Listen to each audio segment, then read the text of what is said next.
every night are we paradise seems so far away.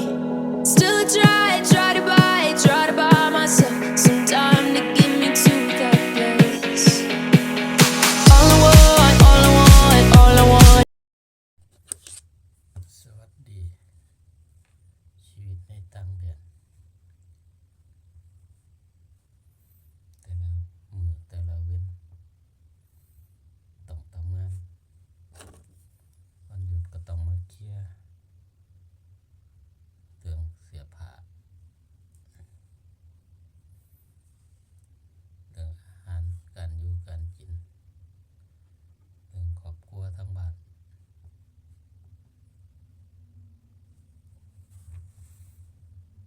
อันนี้ก็สิมาเตรียมตั้งอาหารเอาไว้ถ้ากินนี่แหละครับชีวิตในต่างแดนบ่สวยงามคือในซีรีส์แต่ก็โชคดีที่มีงานทำมีเงินเดือน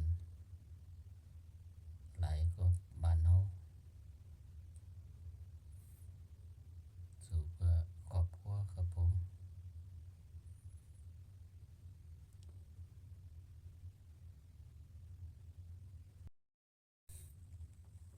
ในวันหยุดแต่ละวัน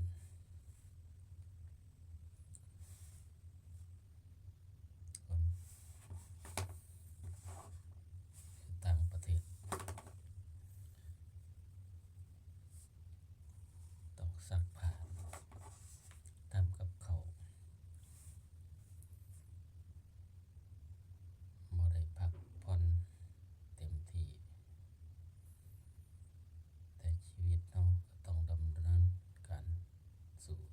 กันต่อไปในวันหยุดเราก็ต้องมาหาอาหาร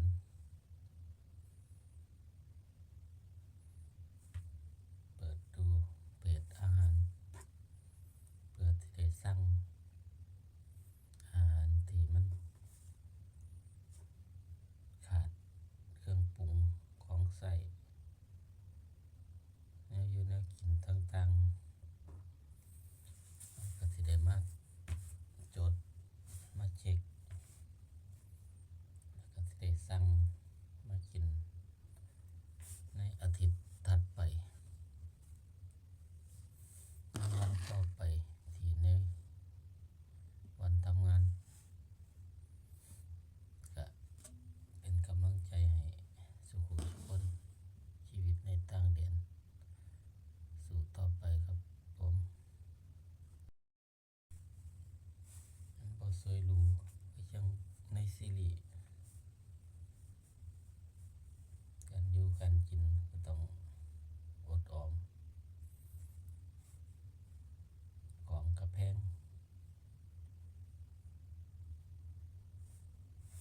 กว่าสิได้เงินแต่ละบาทแต่ละสตางค์เก็บส่งกลับบ้านเหนื่อยทั้งกายเหนื่อยทั้งใจแต่ว่าก็มีหลายคนที่เขาบ่มีโอกาสได้มาคือเฮา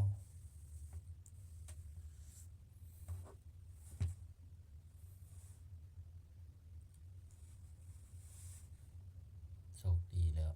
ที่ได้มาแต่ว่า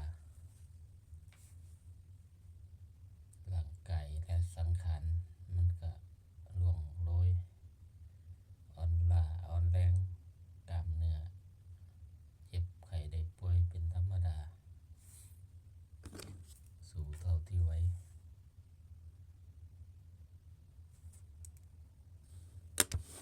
เบิ่งข่าวคนไทยในเกา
อยู่บ้าน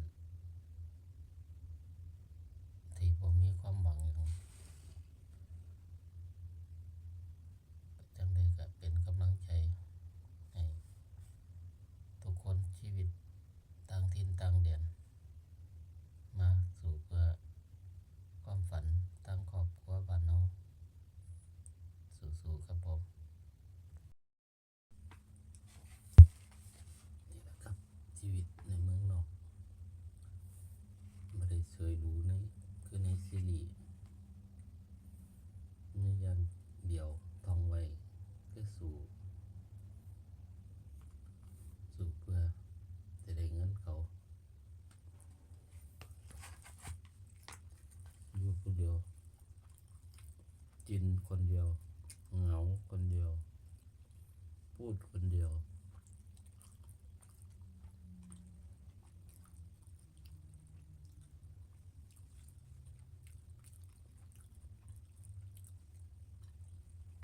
ทุกคนดิ้นรนอยากมาเพราะว่าบ้านเฮามันแล้ง